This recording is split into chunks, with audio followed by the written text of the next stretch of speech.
Steam rises from my chamomile tea, curling into the autumn twilight. The lake stretches before me, dark water lapping at my cottage's shoreline.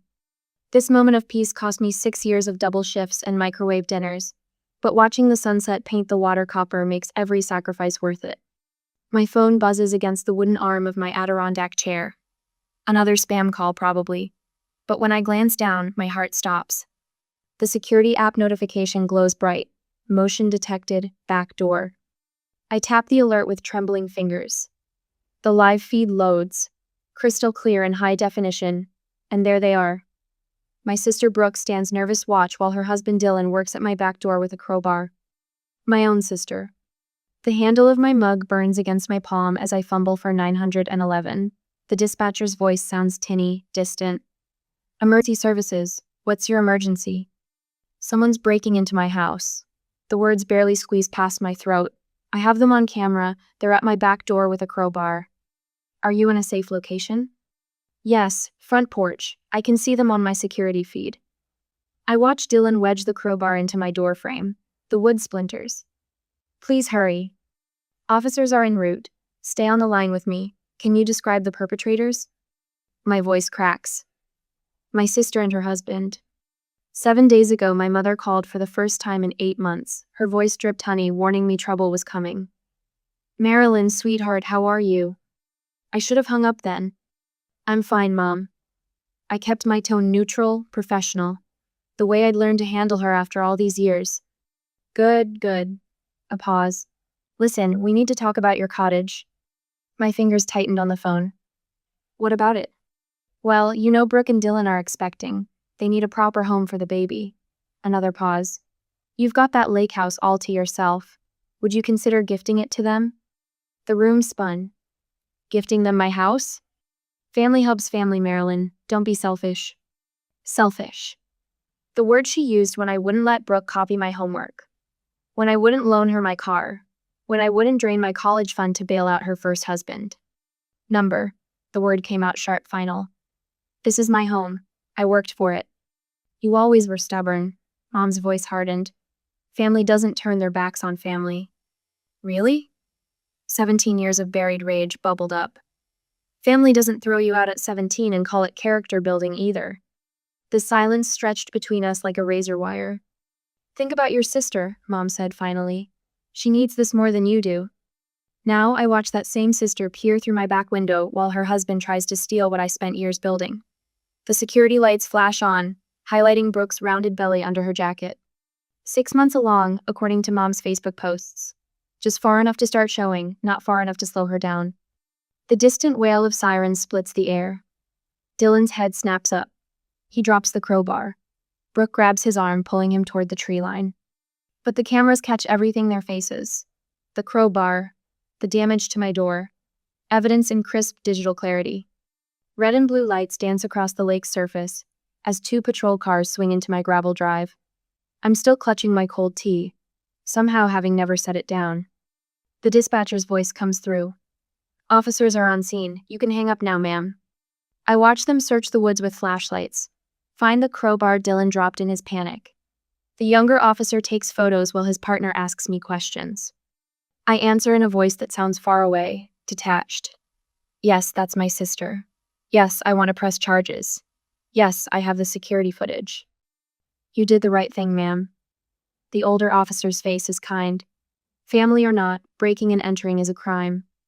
They leave me with a case number and a promise to patrol past the cottage through the night. I stand in my kitchen, jumping at every creak of the settling house. My phone lights up again and again. Mom's number.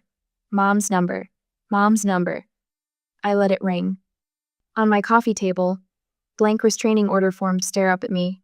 The police left them just in case. My hand hovers over the stack of papers, trembling with 17 years of accumulated pain. The phone rings again, but this time, I'm done answering. Attorney Tom Whitaker's leather chair creaks as he leans forward, sliding his reading glasses down his nose. Morning sun streams through his office window, highlighting dust motes that dance above stacks of manila folders. His desk calendar still shows 1985. The year hasn't mattered here since the Reagan administration. Your mother's getting creative with the truth, Marilyn. He taps his iPad screen, incongruous against the vintage furnishings. Look at what your sister posted yesterday. My hands tremble slightly as I take the device. Brooke's Facebook post fills the screen, complete with a photo of her cradling her belly. For everyone asking why we tried to visit my sister's cottage, that property was promised to us. Dylan and I have been planning our nursery, picking paint colors, everything. Then Marilyn swooped in and somehow got her name on the deed. Our baby might be born homeless because of her greed. Asterisk. 300 sympathetic comments. 400 shares. There's more. Tom's voice carries the weight of 40 years of small-town legal practice. He swipes to another screen, a GoFundMe page with a stock photo of a pregnant woman sitting dejectedly on a curb. The description makes my stomach clench. Young couple robbed of their inheritance needs help securing a home for their baby. Asterisk. They've raised $8,000. Tom's weathered fingers drum against his desk. Your mother's been quite busy spreading her version of events. Version? The word tastes bitter. You mean lies. I knew your grandfather, Marilyn. Frank Anderson would have been proud of you standing your ground. Tom pulls out a thick folder. I've got your mortgage application right here. Every penny documented, every overtime shift logged. You want to know what you inherited from Frank? His backbone. Not his property. A knock interrupts us. Tom's secretary Betty pokes her head in, her silver hair catching the sunlight. Sorry to interrupt, but you need to see this. Sandra's at First Lutheran, telling everyone Marilyn stole the family inheritance to buy that cottage. My shoulders tighten. Mother's favorite battlefield. Coffee hour. After day service. I've got the restraining order paperwork ready. Tom slides a stack of forms across his desk. The same ones the police left at my cottage that night. Clara from next door called. Said she's got additional security footage of Dylan testing your windows last week. She's willing to testify. My phone buzzes. Rachel's text fills the screen. You okay? Saw Brooke's post. Need me to come up this weekend? Asterisk Rachel, who shared her family's dinner table when I had nowhere else to go. Who helped me apply for college scholarships while I slept on her parents' pull-out couch. Another buzz. Unknown number. This is Pastor Mike from First Lutheran. Your mother suggested we mediate this family dispute. God calls us to honor our parents. Asterisk. Then mother's voicemail notification. Asterisk, you're tearing this family apart just to be spiteful. Brooke's doctor says her blood pressure's dangerously high. If anything happens to the baby because of this stress. Asterisk. The threat hangs unfinished. Tom's hand covers mine, wrinkled skin, paper thin but steady. Look at me, Marilyn. I've got something to show you. He opens his laptop, typing with careful precision. Your sister's husband, this isn't his first attempted break-in. 2 priors in Wisconsin, charges dropped both times. And this document? He turns the screen. Someone tried filing a fraudulent claim against your cottage deed last week. Care to guess who? The signature at the bottom stops my breath. Sandra Anderson. My own mother. The good news? Tom closes the laptop with a satisfied click. Your property rights are ironclad. I made sure of that at closing. The sheriff's adding extra patrols past your place's small town. Word gets around when someone threatens one of our own. One of your own? My voice catches. You think I've forgotten? You were in my granddaughter's class. Honor roll every semester, even after. He clears his throat. Even after you had to leave home. This town remembers, Marilyn. Sandra can spread all the gossip she wants at First Lutheran. Truth's got a way of rising to the surface up here. The restraining order forms wait on his desk, stark black text against white paper. Legal language that can fence out family. Protection measured in court-mandated distance. Tom's ancient printer whirs to life, spitting out copies of Brooke's social media posts, mother's voicemails transcribed into evidence. A paper trail of betrayal, documented in triplicate. Sometimes Tom says quietly, the hardest thing isn't earning what's yours, it's protecting it from the people who think your success belongs to them. My pen hovers over the restraining order forms. 17 years of accumulated pain crystallized into legal declarations.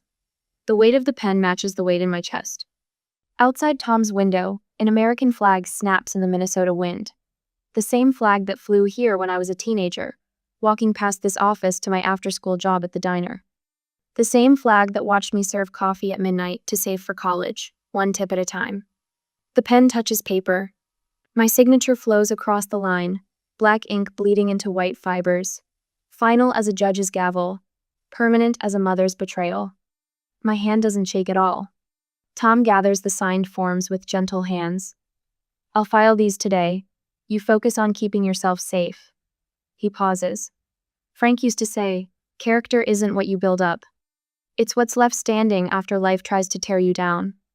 I stand, smoothing my skirt. Through the window, I can see First Lutheran steeple rising above the autumn trees. Mother's probably still there, spinning her stories over coffee and store-bought cookies. Brooks likely posted 3 more times about her homeless baby. But for the first time, since that security alert lit up my phone, my shoulders feel straight. Tomorrow, I'll wake up in my cottage. I'll drink my coffee on my porch. I'll watch my sunrise paint my lake gold. Let them talk. I've got the truth, Tom Whitaker, and a restraining order on my side. And I've got something else, too. The same steel in my spine that made a 17-year-old girl choose freedom over false family peace. The same determination that turned overtime, shifts into mortgage payments. The same quiet strength that turns a cottage into a fortress, board by board, nail by nail. Mother always said I was too stubborn for my own good. She was right about that, at least. Sandra's heels click against the polished floor of Anderson Financial Group. My coworkers' heads snap up from their monitors, following her progress through the cubicle maze. The scent of her Chanel number 5 reaches me before she does. Marilyn Ruth Anderson, her voice carries across the office. We need to talk about what you're doing to this family. I keep typing, eyes locked on my spreadsheet. 3 more figures to verify before sending this report. Behind me, whispers ripple through the break room. I said we need to talk. Sandra's palm slaps my desk.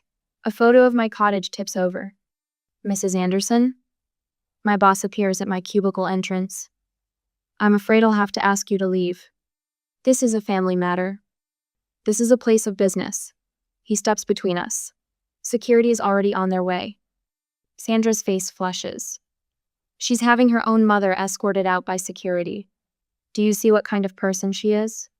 The guard's radio crackles. Sandra straightens her designer blazer, chin high. Your sister cried herself sick last night.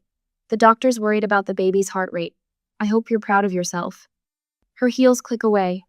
My hands hover over the keyboard, trembling. The numbers blur. Take the rest of the day, my boss says quietly. We've got this covered. At home, 3 messages blink on my machine. The first. This is Sharon from Grace Baptist. We're concerned about this unfortunate situation with your family. Perhaps we could mediate? The second. Anonymous. Calling my supervisor about my questionable family values. The third. My sister's choked voice. The landlord's starting eviction proceedings.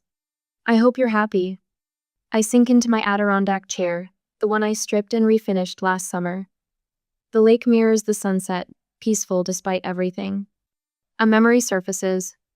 Me at 17, balancing 3 plates of truck stop meatloaf, praying for decent tips. The overnight shift manager letting me sleep in my car between doubles in the back lot. My phone buzzes. Rachel. I'm driving up this weekend, no arguments. The hardware store owner waves me over when I stop for deck sealer the next morning. That brother-in-law of yours tried to buy supplies here yesterday.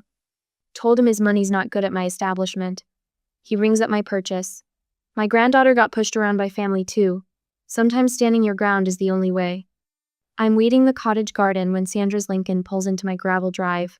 The thorns of a stubborn wild rose scratch my palms as she approaches. Brooke is facing court and eviction. She stands over me, casting a shadow across my tomato plants. You're being cruel. I sit back on my heels. The soil under my knees feels solid, grounding. Remember when I slept in my car for 3 months?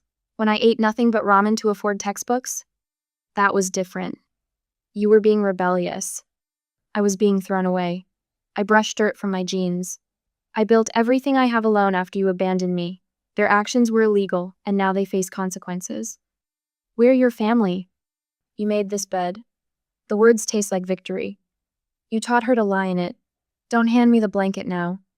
The garden hose drips steadily. A chickadee lands on my bird feeder, unconcerned by our drama. The church ladies are shocked by your behavior, Sandra says. Sister turning against sister. The church ladies watched you throw me out at 17. Their shock seems selective. When she leaves, I return to my weeding. Each yanked root feels like breaking another chain. That evening, my cottage glows with new security lights. The updated alarm system hums quietly, protecting every entrance. Rachel helps me arrange furniture beneath fresh cameras. Look at this place. She runs her hand along my refinished windowsill. Remember when you first showed me the listing? Water damage, broken windows, that raccoon family in the crawlspace? I smile. You said I was crazy. You were, she bumps my shoulder. But the good kind of crazy. The kind that builds something from nothing. The next morning, a certified letter arrives from my attorney. Official warning to Sandra about trespassing. My hand doesn't shake as I file it away. Days pass. My coworkers form a protective wall of silence when Sandra calls. The rumor mill shifts. Did you hear how she worked her way through college? Have you seen what she did with that rundown cottage? The local paper runs a feature on restoration success stories. My cottage renovation serves as their centerpiece. No mention of family drama, just before and after photos. The reporter asks about my 6-year journey from offering to occupation. Some people inherit security, I tell her. Others build it beam by beam. Sunset finds me on my rebuilt deck, steam rising from my chamomile tea. The lake ripples gold and crimson. A loon calls across the water, its cry echoing off distant shores. For the first time since the break-in attempt, my shoulders relax. The memory of that terrified 17-year-old girl feels distant, like a story about someone else. She never imagined this moment. Strong walls, solid roof, security system, property taxes, paid in full. My phone buzzes. Sandra's number. I silence it without a second thought. The wind chimes my hardware store friend gave me tinkle softly. For keeping watch? He'd said. When you're too tired to. Their gentle music mingles with lapping waves and rustling leaves. I lean back, breathing in the peace I've built. Not just my sanctuary, me vindication. Every nail driven, every board replaced, every garden bed planted stands as testament. They wanted to take it, but they couldn't. Because this strength, I built it myself, one painful lesson at a time. The security lights click on, illuminating my garden. Moths dance in their glow while crickets sing back up to my wind chimes. Nature's symphony plays on, undisturbed by human drama. Inside my cottage, the restraining order hangs framed beside my first property tax bill. Odd choice of decor, perhaps, but every time I pass them, my spine straightens a little more. They remind me that I'm not that scared teenager anymore. I'm the woman who built this, who defended it, who finally learned that disappointing toxic family feels a lot like freedom. The last light fades from the lake. My tea has cooled, but I'm not ready to go inside yet. This moment feels too precious to abandon. The security system keeps its quiet vigil while I savor the victory of finding my voice, of standing my ground, of building something no one can take away. Not all family is bound by blood. Some, like this sanctuary by the water, we build ourselves, board by board, until it stands strong enough to weather any storm.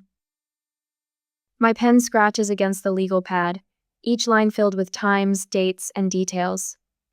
Another text from Brooke lights up my phone. Why won't you just talk to us? I add it to the log, along with the timestamp. Documenting everything feels cold, mechanical, but Tom Whitaker's words echo in my head. Your memory isn't evidence, your records are. The cease and desist letters went out yesterday. 12 identical envelopes to 12 relatives who shared Brooke's fundraiser claiming I stole the cottage. My hand shook signing each one, muscle memory from years of trying to please these people warring with my need to protect myself. My security cameras ping. I glance at the feed, Sandra's Lincoln Navigator crawling past my driveway for the 3rd time today. The system captures everything. License plate, timestamp, clear view of her face through the windshield.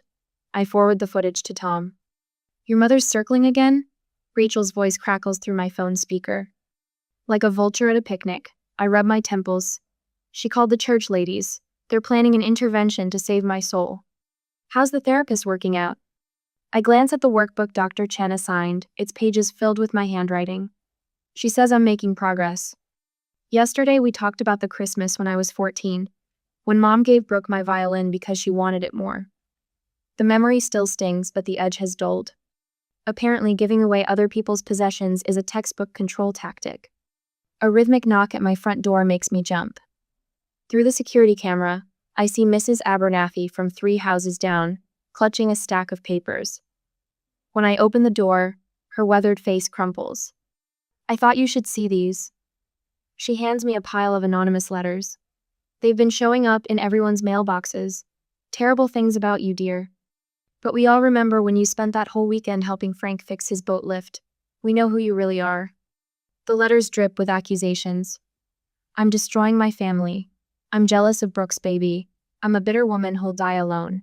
Each one typed, unmarked, cowardly. I add them to my evidence file. My work phone buzzes Dylan's mother. Again. According to the receptionist, she's called 6 times this week to report my harassment of her innocent children. My boss finally blocked the number after she threatened to contact the board of directors. I flip open my laptop to check my email. Brooke's latest video pops up on Facebook. Tears streaming, hand cradling her belly, begging me to stop this madness before it's too late. The comments section floods with sympathy. Only a monster would hurt a pregnant sister, they say. A heartless woman who values property over family. Sandra's latest attempt arrives in a manila envelope amid old report cards, dance recital photos, Brooke and me in matching Easter dresses. A handwritten note. "Remember when we were a real family?" I slide them into a drawer without looking too long.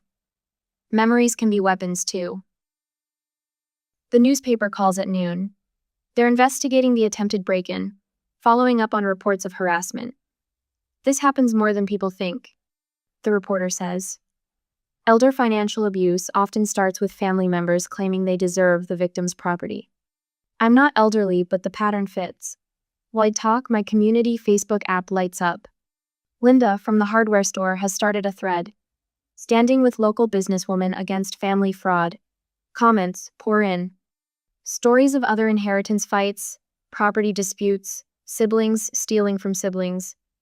Then someone shares the link. Dylan's priors. 3 B.S. in Wisconsin. 2 domestic violence charges, dropped when witnesses recanted. The fundraiser Brooke started vanishes within hours, flagged for fraudulent claims. "Your restraining order violation report came in." Tom's voicemail crackles through my speaker. "Dylan was spotted within 100 yards of your property last night. Officers are adding it to the charges." My Aunt Susan texts, "Can we talk? Without your mother knowing?" Then Uncle Robert, "There's more to this story, isn't there?" Cracks in Sandra's carefully crafted narrative, spreading like fissures in lake ice. The voicemail comes at sunset. Sandra's voice sounds smaller, stripped of its usual authority. "Marilyn, please, can't we discuss this privately? Just us?" A pause. This is getting out of hand. Brooke's text follows. "I know I messed up, but if you just listened when we asked nicely." Still manipulating, still blaming. Some habits run too deep to break. The church ladies don't bring pamphlets anymore. Mrs. Peterson, who taught my Sunday school class 20 years ago, stops by with banana bread and an apology. "We didn't know the whole story. I'm sorry, honey." I sit on my deck as evening settles over the lake, holding the business card for the women's shelter where I've started volunteering. The director wants me to share my story with their support group. "Sometimes walking away is the strongest thing you can do," she told me. My phone buzzes again, Sandra calling. The same number that hasn't changed since I was 17, standing in the rain with a duffel bag and nowhere to go. I silence it without looking. Through my window, I see my reflection, shoulders straight, head high, unfolding into the woman that scared teenager never dreamed she could become. The lake ripples silver in the gathering dark. Somewhere on the other shore, a loon calls long and clear and free. Sandra stands on my front porch, Bible clutched to her chest like a shield. Pastor Mike hovers behind her shoulder, his weathered face arranged in what he probably thinks is a neutral expression. The late afternoon sun catches his silver hair, creating a halo effect that would be almost comical if my stomach wasn't twisted in knots. "Marilyn." Sandra's voice wavers. "Please, just hear us out." The security camera above my head whirs, tracking their movements. I think of the footage stored on my cloud drive. Dylan with his crowbar, Brooke's face pressed against my back window. My fingers tighten on the doorframe. 5 minutes, I say. Sandra practically wilts with relief. Brooke's blood pressure is dangerously high. The doctor says the stress. She trails off, dabbing at her eyes with a tissue that appears from nowhere. Your future niece or nephew. 10 more seconds and I'm closing the door. Pastor Mike clears his throat. Marilyn, we're here as mediators. The church community is deeply concerned about this family situation becoming a matter of public record. A bitter laugh escapes before I can stop it. You mean the attempted burglary? That ship sailed when they brought the crowbar. Now, sister, Pastor Mike starts, but I cut him off with a raised hand. Come inside, both of you. Their footsteps echo on my hardwood floors. I spent 3 weekends sanding and refinishing by hand. Sandra's eyes dart around the great room, taking in the exposed beams, the stone fireplace, the wall of windows overlooking the lake. Her mouth tightens at the corners. Sit, I gesture to the couch. They perch on the edge like nervous birds while I remain standing. Before you say another word, I have something to show you. The television flickers to life. Security footage fills the screen. Dylan working at my back door with the crowbar while Brooke keeps watch. The timestamp blinks in the corner, clear as crystal. Sandra's face drains of color. That's not, they were desperate. I pull out my phone, tap the screen, and Dylan's voice fills the room. Asterisk. Once we're in, she can't kick us out. Possession's 9/10 of the law, right, babe? Asterisk, Brooke's giggle follows. Asterisk, Mom says she'll cave eventually. She always does. Asterisk. The recording ends. In the silence, waves lap at my shoreline through the open windows. There's more. I lay out the bank statements one by one on the coffee table. Every penny I saved for 6 years, working double shifts at the diner, living in a basement apartment with no heat, while you were posting photos from your Cancun vacation. Sandra's hands flutter like trapped moths. We invited you to come. After you threw me out at 17, my voice stays steady. Here's the property deed, the mortgage papers, the receipts for every repair and renovation. And this. I set down a photo album, open to the first page. Teenage me in a waitress uniform, dark circles under my eyes. Every step of journey from homeless to homeowner. Pastor Mike shifts uncomfortably. Perhaps a temporary arrangement. Number. The word rings with finality. I have 3 things to say, and then you're both leaving. I set my water glass down carefully, the clink against the coaster sharp in the hushed room. First, this cottage represents every night I spent working while homeless because of you, Sandra. Every penny saved, every skill learned, every sacrifice made after you showed me the door. She flinches at her first name. Second, I filed legal papers making it impossible to transfer this property to family members, ever. The deed is locked in an irrevocable trust. Pastor Mike's eyebrows shoot up. Third, any further contact from you, Brooke, Dylan, or anyone acting on your behalf will result in immediate legal action. The restraining order is just the beginning. Sandra's face crumples, age lines deepening. For the first time, I noticed the gray threaded through her hair, the slight tremor in her hands. I was wrong about you, she whispers. You were always the strong one. A truth I've waited 17 years to hear, but it doesn't fill the hollow space inside like I thought it would. I know, I say quietly. That's why you resented me. She doesn't deny it, doesn't try to explain or defend, just stands, clutching her Bible like a life preserver, and walks to the door. Pastor Mike follows, pausing with his hand on the knob. The church ladies will be praying for. Don't. The word comes out sharp enough to make him step back. Prayer didn't keep me warm that first night after she threw me out. It didn't pay my tuition or put food on my table. My own hands did that. He nods once, a strange mix of respect and resignation in his eyes, and follows Sandra into the fading daylight. I stand in the doorway, watching them retreat down my gravel drive. My shadow stretches long and straight across the porch boards I replaced last summer. Inside, the security system chimes. All clear, premises secure, asterisk. I don't need the electronic reassurance anymore. The real security lives in my bones now, built board by board, nail by nail, just like this sanctuary by the water. Some would call it a cottage. I call it vindication. Behind me, waves whisper against my shoreline. Ahead, Sandra's car disappears around the bend, carrying away 17 years of power she never should have had. The evening air tastes like freedom. I close the door, turn the deadbolt, pour a fresh glass of water. Tomorrow, I'll start planning the garden I've always wanted. Tonight, I'll sleep without wondering when the other shoe will drop. Because I finally understand I'm not just the strong one. I'm free. The wind chimes my grandfather made catch the morning breeze, copper pipes singing across the water. 1 year. The security app notification glows on my phone screen. 365 days without incidents. My coffee steams in the crisp autumn air as I settle into my Adirondack chair on the reinforced deck. Behind me, the garden blooms where Dylan once stood with his crowbar. Purple coneflowers stretch toward the sky, defiant and strong. I planted them the day after the restraining order hearing, digging my fingers into soil that had witnessed my family's betrayal. Now they've spread into a wild patch of color, as if nature itself wants to erase those footprints. The letter arrived yesterday through Tom Whitaker's office. Brooke's handwriting fills 3 pages, no mention of the cottage or money or what I owe the family. Just truth, plain and unvarnished. She's left Dylan, enrolled in community college, found a job at the public library. No requests, no expectations. The words, "I'm sorry," appear only once, but they feel solid, weighty like the first foundation stone of something new. I wrote back this morning.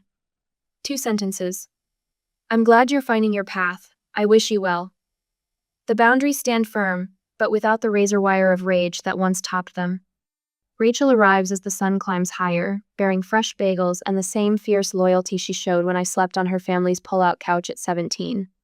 She eyes the security cameras, the reinforced windows, the new motion sensors. You've built yourself a fortress. More like a sanctuary, I say, pouring her coffee. The aroma mingles with late roses, climbing the trellis, another splash of life where darkness once crouched. Through the kitchen window, I watch the hardware store owner's truck pull up. Pete climbs out carrying lumber for our Saturday carpentry lesson. Last month, he taught me to build custom shelving. Today, we're tackling window seats. His gruff kindness reminds me of my grandfather, the way he shows love through teaching skills rather than empty words. The afternoon brings my chosen family trickling in. Claire from next door, bearing her famous apple pie. Tom Whitaker, with a box containing the latest security system upgrade. 3 women from my shelter volunteer group, their strength echoing in their laughter. My boss, Angela, who stood like a wall between me and Sandra's workplace ambush attempts.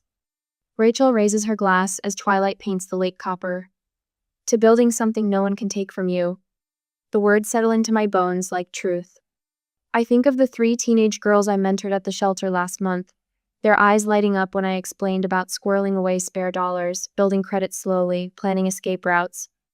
The small scholarship fund I started with my latest bonus, earmarked for displaced teens needing a first apartment deposit.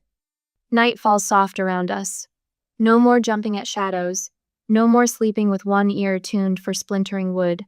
The cottage holds me like a promise kept. My phone lights up. Sandra's number. I silence it without hesitation.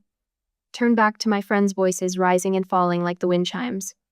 On my desk inside, my first property tax bill sits framed, a document that once terrified me now displayed like a battle flag. Beneath it, sealed in the cornerstone of the rebuilt deck, rests a letter to my 17-year-old self. You will build your own sanctuary. Every nail, every board, a testament to the life that begins when you choose yourself. Not all family flows in bloodsome rises and hammer swings and paint strokes, in the solid thunk of doors that open and close at your command. The lake whispers against my shoreline, constant as a heartbeat. Some call it a cottage. I call it vindication. Every nail, every board, a testament to the life I built after they showed me the door. Not all family is bound by blood, some is built board by board, just like the sanctuary by the water. I stand frozen in the Nicollet Regency Hotel ballroom, my fingers trembling against the scratchy lace of my JCPenney dress. Caleb's small hand clutches mine, his tears falling silent and steady onto the polished marble floor. The crystal chandeliers above us sparkle with merciless brightness, highlighting every face in the crowd that stares at us with mixed expressions of shock, pity, and poorly concealed amusement. My sister Sabrina, resplendent in her designer wedding gown, lifts the microphone to her perfectly painted lips. A cruel smile plays across her face as her voice rings through the sound system. Let's start the bidding for this single mom and her fatherless son at $0. That's all they're worth. The words hit me like a physical blow. Scattered laughter ripples through the crowd of wealthy guests, the sound of crystal champagne flutes clinking a discordant accompaniment to my humiliation. Just 3 weeks ago, when the invitation arrived in our mailbox, I'd felt a flutter of hope. The heavy cream envelope, addressed in elegant calligraphy, had seemed like an olive branch after years of increasing coldness from my family. "Look, Caleb," I'd shown him the ornate card. "Aunt Sabrina's having a princess wedding." His eyes had lit up, small fingers tracing the gold embossed letters. "Will there be cake?" We'd spent an entire Saturday at the mall, searching for outfits we could afford. Caleb had been so proud of his clip-on tie, practicing his bow in front of the bathroom mirror. I'd altered my dress myself, staying up late after my cafe shifts to take in the seams until it fit just right. But from the moment we arrived at the hotel, the snubs began. Our table assignment was tucked behind a large flower arrangement, far from the family seating. Our name cards were mysteriously missing. My mother Joanne had barely glanced our way during the ceremony, though she'd embraced every other guest with theatrical warmth. The sound of my mother's voice cuts through my memories. "You know how it is with cafe workers?" she adds from her seat at the head table, swirling her champagne. "They'll take whatever scraps they can get." Caleb tugs at my hand. "Mommy?" His voice wavers, confusion giving way to understanding in his young face. "Why are they being mean?" My throat tightens. 3 years ago, Dad would have never allowed this. Charles Cooper had built Cooper Realty from nothing, treating both his daughters with equal love and respect until the day he died. The stroke had been sudden, stealing him from us before anyone could say goodbye. After that, the isolation began. First, it was forgotten birthday invitations, then missed holiday gatherings. Each time, I told myself it was just grief changing us all. I kept trying, kept bringing Caleb to visit, kept hoping the family I remembered would return. Now, watching Sabrina gesture to the crowd like an auctioneer while my mother smirks beside her, I understand how wrong I've been. I turn toward the exit, but 2 members of the wedding staff step smoothly into our path. My sister's voice follows us, sharp with mockery. Now, Melanie, don't run away, we're just started." Blood pounds in my ears. Part of me wants to flee, to grab Caleb and escape this nightmare. But another part, a stronger part that sounds like my father's voice in my head, tells me to stand my ground. "Please," Caleb whispers, his fingers digging into mine. "Can we go home?" Before I can answer, a man's voice cuts through the uncomfortable laughter. "I'll offer $850,000 for them." The ballroom falls silent. I turn toward the sound, my heart pounding against my ribs. A composed middle-aged man rises from a rear table, his expression unreadable. His tailored suit speaks of quiet wealth, but it's his steady gaze that captures my attention. When our eyes meet, I see something in them that I haven't seen since my father died. Recognition, respect, and something that looks remarkably like justice. The microphone slips from Sabrina's manicured fingers, landing with a screech of feedback that echoes through the stunned silence. The man in the tailored suit steps forward, each footfall echoing through the stunned ballroom. His presence commands attention without demanding it, reminding me of how Dad used to own a room. Franklin Pierce. His voice carries the weight of authority. Charles Cooper's private attorney. Sabrina's smile flickers like a faulty light bulb. This is hardly the time for business matters. She waves her hand as if shooing away an annoying fly. We're celebrating my wedding. On the contrary. Franklin withdraws a leather portfolio from his briefcase. This is exactly the right time, Miss Cooper. Or should I say, Mrs. Whitaker. Mother's fingers whiten around her champagne glass. The crystal stem trembles slightly, sending ripples through the golden liquid. Behind her, Daniel Whitaker shifts his weight from one Italian leather shoe to the other, his eyes darting between his new wife and his mother-in-law. Your father left a second will. Franklin's words slice through the tension. One that has now been legally validated. The portfolio opens with a soft leather creak. Inside, crisp documents arranged with careful precision catch the chandelier light. My heart pounds against my ribs as Franklin begins reading, his tone measured and clear.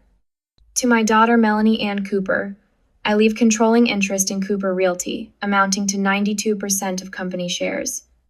Caleb tugs at my hand. Mommy, what's happening? I squeeze his fingers gently, unable to form words as Franklin continues. Numbers flow past my ears: property deeds, bank accounts, investment portfolios. Each revelation strikes another crack in my understanding of the past 3 years. This is ridiculous. Sabrina's voice rises, brittle as thin ice. Daddy would never… Perhaps? Franklin interrupts. You'd like me to detail the financial discrepancies I've uncovered, starting with the unauthorized transfers from company accounts during your father's final months? Mother sinks into her chair, her perfectly coiffed hair wilting slightly. The facade she's maintained since Dad's death crumbles around the edges. 3 years. Franklin's steady gaze sweeps the room. I've watched and documented everything. The systematic exclusion of Melanie from business decisions, the manipulation of company records, the deliberate campaign to isolate her from family events. Each word illuminates memories in stark new light. The missed birthday invitations, the lost Christmas card, the family dinner cancellations. What I'd attributed to grief had been calculated cruelty. This is my wedding, Sabrina's voice cracks like a whip. But the power behind it dissolves as Daniel's parents rise from their table, faces tight with disapproval. Other guests follow. A slow exodus of rustling silk and murmured excuses. Son. Mr. Whitaker's hand closes firmly on Daniel's shoulder. A word. They move away, heads bent in intense discussion. The wedding band trails off mid-song, leaving an awkward silence broken only by the soft clink of abandoned champagne glasses. My mother stares at her hands, diamond rings glittering accusingly. You don't understand, she whispers. After Charles died, we had to protect the company. By stealing from your own daughter? The words surprise me, rising calm and clear from some deep well of strength. By teaching my son that his family sees him as worthless? Franklin approaches, another portfolio tucked under his arm. This one is older, the leather softened by years of handling. Your father wanted you to have this when the time was right. The weight of it settles in my hands like a promise fulfilled. Caleb leans against my side, his small shoulders straighter now, sensing the shift in power. Mrs. Cooper. Franklin's voice gentles. Perhaps we should continue this discussion in a more private setting? I look around the ballroom, at the scattered guests and wilting flower arrangements, at my sister's crumpled face and my mother's bowed head.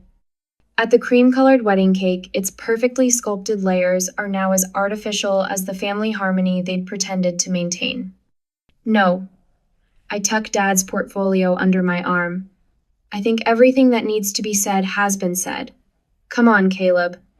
We walk toward the exit, our footsteps steady on the marble floor.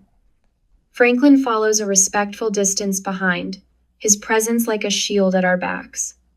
In the golden light of the chandeliers, I feel Dad's presence.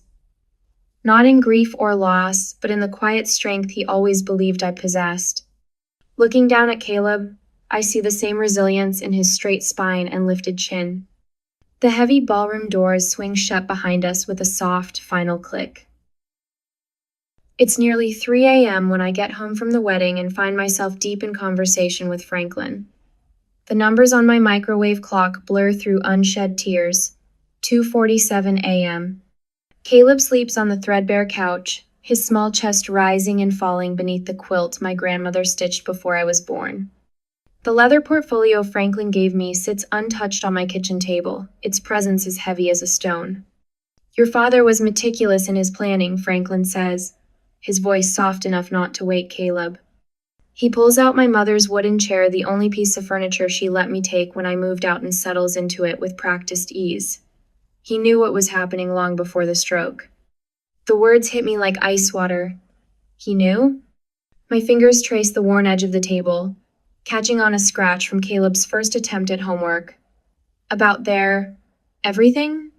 Franklin nods, reaching for the portfolio. Charles Cooper was nobody's fool, Melanie. He watched them push you away and saw how they treated Caleb. But he needed to be certain about something first. I wrapped my arms around myself, remembering countless Sunday dinners when Dad's gaze would linger on me, thoughtful and searching. The slight nod he'd give when I refused his offers of help, choosing instead to work double shifts at the cafe. The quiet pride in his eyes when I enrolled in night classes, determined to finish my degree. There's more. Franklin pulls out a small USB drive, holding it like it contains salvation itself. He left this for you, said you'd know when it was time to watch it. My laptop whirs to life, its fan competing with Caleb's soft breathing. The screen fills with my father's face healthy, vital, his blue eyes bright with purpose. My hand flies to my mouth, stifling a sob. Hello, sweetheart. His voice, strong and clear, reaches across time. If you're watching this, then Franklin has determined you're ready. And more importantly, you've proven yourself ready. The familiar crinkles appear around his eyes as he leans closer to the camera. I know these past years haven't been easy. Watching you struggle while having the means to help it nearly broke me. But I needed to see not just that you could survive, Melanie. I needed to know you could lead. He shuffles some papers, and I recognize the leather portfolio on his desk. What I'm about to tell you will change everything. The documents Franklin has given you transfer 92% ownership of Cooper Realty into your name, effective immediately. Along with that comes control of multiple properties, investment accounts, and the family foundation. My head spins. The numbers he quotes blur together, but their magnitude is clear. Millions. More than I could earn in several lifetimes of cafe shifts. There's a separate trust for Caleb's education and future. No one can touch it, not even you. And my personal collection, the art, the memorabilia, all yours. You always understood their value beyond the price tags. A tear splashes onto my keyboard. I remember Sunday afternoons in his study, listening to him tell stories about each piece he'd collected. The history, the connections, the legacy they represented. You're not alone in this, sweetheart. Franklin will guide you. The senior executives, the ones who've stayed true to our vision, they're ready to support you. And there are others, old friends, who've kept their distance because of Joanne's influence. They'll come forward now. He pauses, removing his glasses to wipe them with his handkerchief. A gesture so familiar it makes my chest ache. One last thing. He looks directly into the camera, and I feel the full weight of his gaze. Daniel's mother, Margaret Whitaker, has been gathering information about Sabrina's pre-wedding manipulations. She'll reach out soon. Listen to what she has to say, but remember, this isn't about revenge, it's about restoration. The video ends, freezing on my father's face. In the silence that follows, I hear Caleb stir on the couch. His voice, cloudy with sleep, drifts over. Mommy, are you crying? I cross the room and kneel beside him, brushing back his tousled hair. 3 years of doubt and struggle crash over me, but beneath them rises something stronger: determination. My father's faith in me, his careful planning, his silent protection all this time. I won't waste it. Happy tears, baby, I whisper, tucking the quilt around his shoulders. We're going to be okay now. He smiles sleepily, already drifting back to dreams. Over his head, through my small apartment window, I watch the first hints of dawn color the Minneapolis sky. The same sky my father saw every morning from his office on the 20th floor of Cooper Tower. Tomorrow, I'll see it too. Franklin clears his throat softly. When I turn, he's holding out a business card with a phone number written in my father's distinctive hand. Margaret Whitaker's private line, he explains. Whenever you're ready. I take the card, feeling its weight, another piece of the legacy my father left behind. Not just wealth or property or power, but the chance to rebuild something broken, to lead with the same quiet strength he showed me all my life. I'm ready now.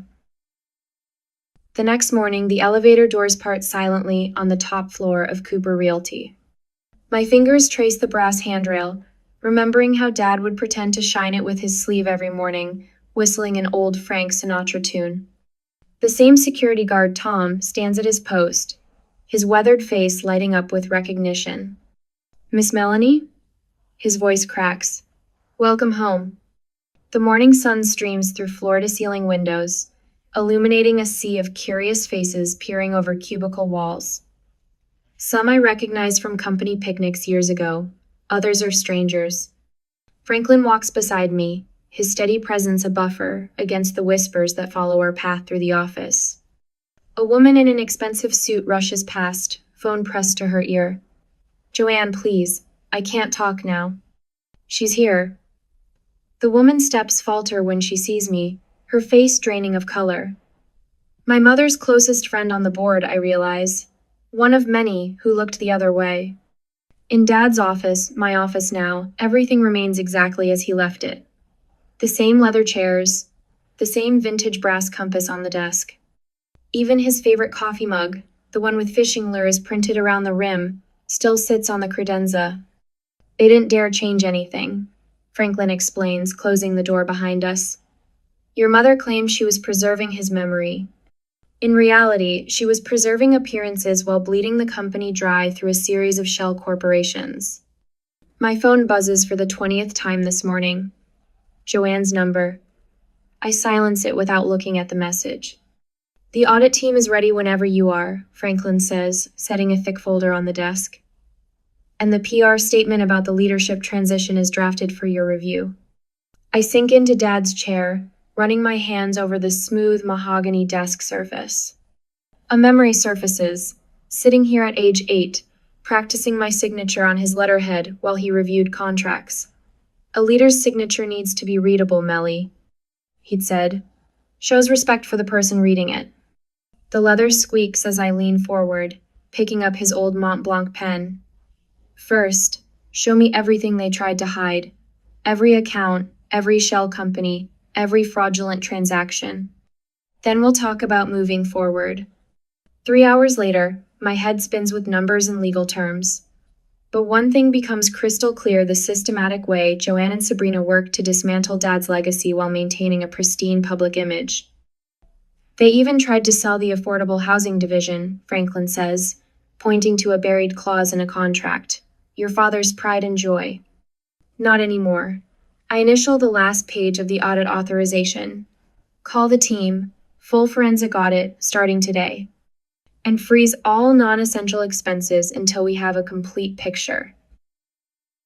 A knock at the door interrupts us. Linda from HR steps in, wringing her hands. Miss Cooper, I'm so sorry to bother you, but there's a situation in the lobby. Your sister. I stand, straightening my blazer. Is she alone? No, ma'am. She brought her attorney. 3 of them, actually. Perfect. I pick up Dad's compass, feeling its familiar weight. Have security escort them to the main conference room. And Linda, make sure everyone knows their jobs are secure. The only people who need to worry are the ones who helped steal from this company. The compass arrow swings, finding true north, just like Dad taught me. My phone buzzes again. This time it's a text from Mrs. Rodriguez at Caleb's school. A video clip appears. Caleb at recess, surrounded by kids asking about his rich grandpa's company. Can we still go to the park after school? Caleb's message follows. The one with the crooked slide? Tears blur my vision as I type back. You bet, buddy, some things will never change. Franklin clears his throat. The press is gathering downstairs. They'll want a statement. I slip the compass into my pocket, feeling its solid presence against my hip. Then let's give them one. But first, I need to make a call. Picking up Dad's old phone, I dial the number for Martinez Construction. They'd been our partners in affordable housing projects for 20 years before Joanne cut them loose. Mr. Martinez, this is Melanie Cooper. I believe we have some catching up to do. The familiar sound of power tools fills the background as he answers. Charles Cooper's girl? Well, I'll be damned. Welcome back to the family business, kid. I smile, catching my reflection in the window. For a moment, I see Dad's determined expression mirrored in my own face. Family business. I repeat softly. Yes, that's exactly what this is. 6 months melt away like winter snow. The Cooper Realty office sparkles with morning sunlight as I adjust the position of my father's restored mahogany desk. His initials still gleam in the corner where he carved them 30 years ago, back when this company was just a dream. "They're here, Miss Cooper." My assistant's voice carries a note of concern. "Send them in, Patricia." I smooth my pencil skirt, settling into the leather chair that once cradled my father's frame. Joanne enters first, her Chanel suit hanging loose where it once fit perfectly. Sabrina follows, her wedding ring conspicuously absent. The diamonds in her ears are gone, too probably sold to cover legal fees. Franklin closes the door behind them, taking his position by the window. "Please sit." I gesture to the visitor chairs, simple wooden seats my father kept to remind himself of humility. "Melanie, darling." Joanne's voice wavers with practiced emotion. "We've missed you so much." "Have you?" The words slip out soft as silk. "I wondered about that during Caleb's last birthdays." Sabrina shifts, her manicure chipped and growing out. "We were confused back then. Daddy kept so many secrets." "Charles Cooper kept records." Franklin's voice cuts through her excuse. "Meticulous ones." I open the leather portfolio, extracting copies of documents they thought were destroyed. Bank transfers. Stock distributions. Private investigators' reports on my cafe job, my apartment, and my son's school. The day before his stroke, I say, laying out each paper with precision, Dad altered his morning routine. Instead of his usual coffee shop, he visited Lakeside Cafe. Joanne's fingers clutch her purse. "What are you implying?" "He saw me carrying trays, Mom. Managing inventory. Handling customer complaints with grace. My voice stays level, though my heart pounds. He watched me build something from nothing, just like he did." "You have no idea what it was like being married to your father." Joanne stands, her composure cracking.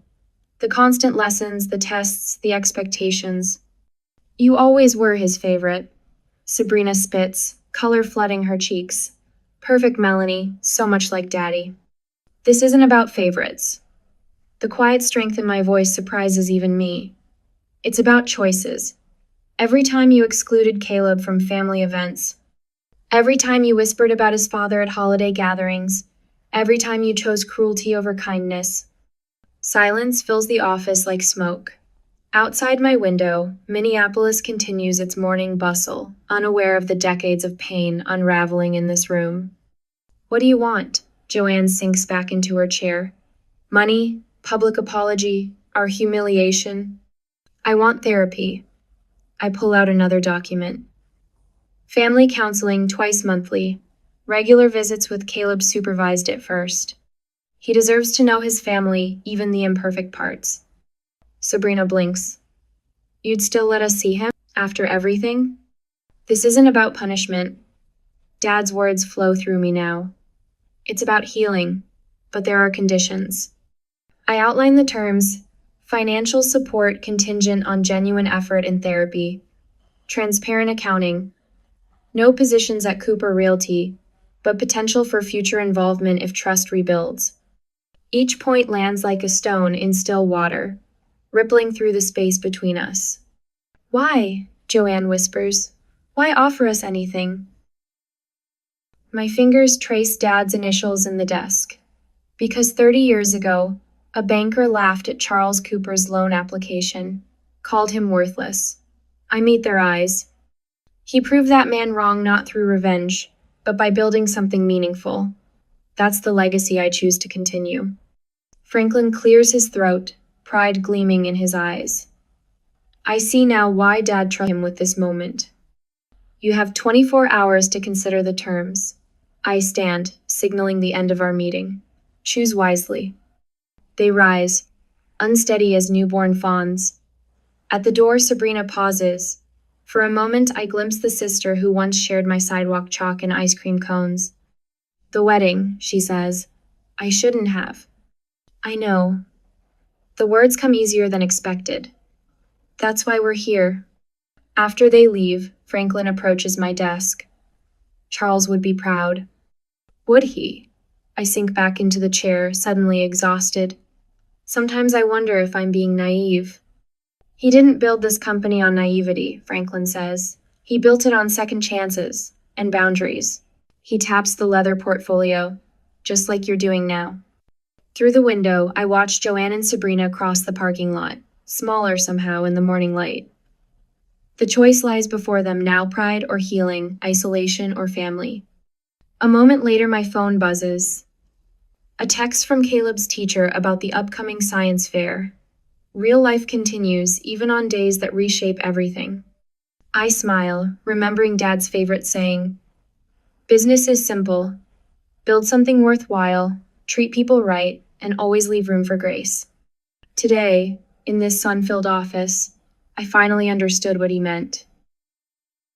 The winter came and snowflakes danced past the towering windows of the Cooper Realty lobby, now transformed into a wonderland of twinkling lights and evergreen garlands. Children's laughter echoes through the space as Caleb leads a group of kids toward the massive Christmas tree, their small hands clutching carefully wrapped presents. "This one's for Tommy," he announces, consulting the tag with serious concentration. A boy about his age steps forward, dark eyes wide with disbelief as Caleb places the gift in his arms. My throat tightens as I watch my son work his way through the gift distribution. 3 years ago, he was the only child at family gatherings, isolated by wealth and status. Now he moves among these children of single parents with natural ease, his smile bright and genuine. "He has your heart." Franklin appears beside me, his voice soft, and Charles's spirit of service. Across the lobby, Joanne stands near the refreshment table, her designer outfit replaced by a simple sweater and slacks. She pours hot chocolate with careful attention, learning the names of each parent who approaches. The sharp edges of her personality have softened during months of therapy, though glimpses of the old brittleness sometimes surface when she's tired. Sabrina arrives late, snow dusting her shoulders. She hesitates in the doorway until Caleb sees her. "Aunt Sabrina," he waves, unleashing a smile that still holds the pure forgiveness of childhood. "Come help us with the presents." Something flickers across her face, pain, regret, hope, before she moves to join him. Their interaction is tentative but real, no longer performed for social media cameras or family appearances' sake. A small commotion draws my attention to the Christmas tree. Caleb kneels beside an open storage box, photograph in hand. Other children cluster around him, curious. "Mom?" His voice carries across the lobby. "I found a picture. Is this Grandpa?" The room stills. Parents pause in their conversations. Joanne's hand trembles slightly as she sets down the hot chocolate pitcher. Sabrina's shoulders tense. I cross to where Caleb kneels. The photograph shows Dad in his element. Sleeves rolled up, blueprints spread across his desk, explaining something with characteristic enthusiasm to a young intern.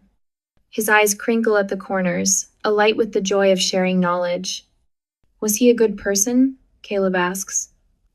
The question hangs in the air, weighted with history.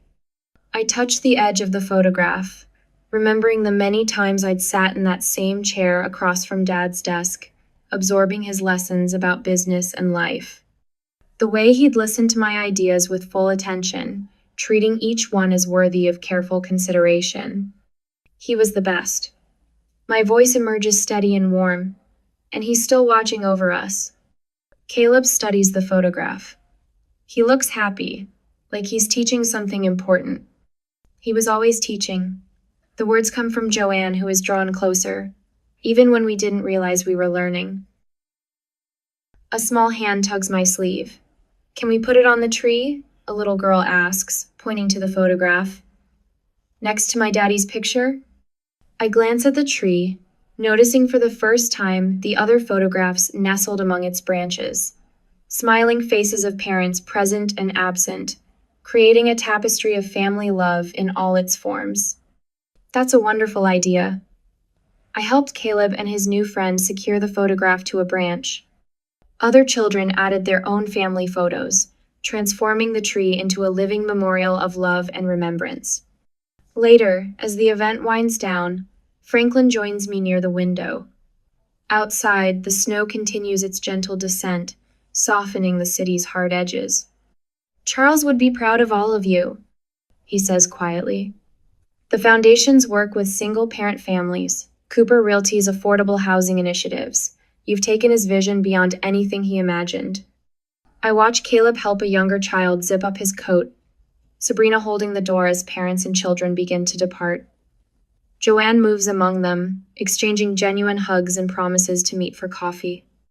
We're learning, I say. All of us. After the last guest leaves, I make my way to my office. Dad's leather portfolio lies open on the desk where I left it this morning, his familiar handwriting visible on the margins of old projects. In the window's reflection, I catch a glimpse of my profile.